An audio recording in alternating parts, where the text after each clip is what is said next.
Mga kabataan, kamusta nagahaw? Si Commander ho din ay may lulutuin pork asparagus roll. Aray atin tingnan ay kung paano lutuin at paano gawin, kung anong sauce na rin gagamitin ni Commander. Tara ho, ating panoodin at tingnan natin kung anong mga ingredients rin. Rin ho ating tingnan. Asparagus, pork belly slice, mirin, sake, soy sauce, and sugar, and sesame seed. Mga kabatang, inumpisa na akong balutain. Paiikot-ikot lang ho, diyan natin yung kwan, yung pork belly, diyan sa asparagus, yan, ganyan na. Basta ganyan lang, same procedure lang ho, hanggang sa matapos ho, yan. Mapakabilis lang pala ho na rin gawin na yan, ha. Paikot-ikot lang. Okay. Ganda na ang pag-ikot. Baka naman ho tayo mailayang. Ganyan na ho. Ganyan lang. Tapos na. Pabilis na.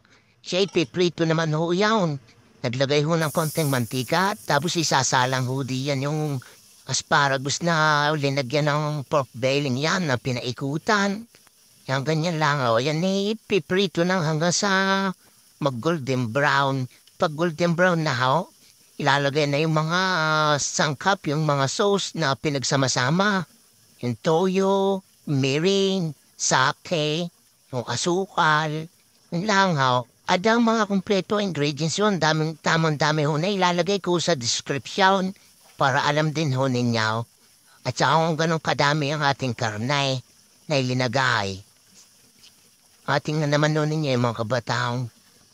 Ayos din ho, aray, Japanese recipe,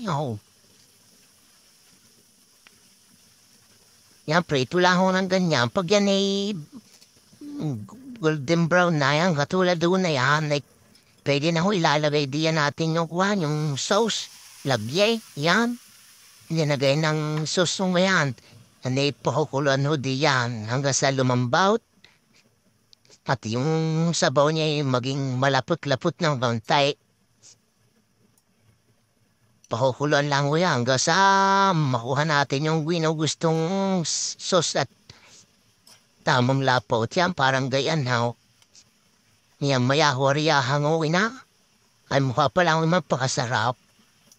Yan pwede na ho rin ang wine. At tariw luto na. Yan. Tingnan naman ninyo. Hanguin ho ng isa-isa. Pag nahango yan, yung natitirang sus natin sa kawali, yung pinaglutuan, ilalagay natin, ibubuhos din ho diyan. Yan. Ayos na ayos uwaray. Sarap po na yung papahain. Wawi ulam. Tapos lalagyan ho ng sesame seed, yan. Pampaganda ho. Ganyan lamang ho. Napakasimple. Wari na iibig yung tularain, mga kabatang.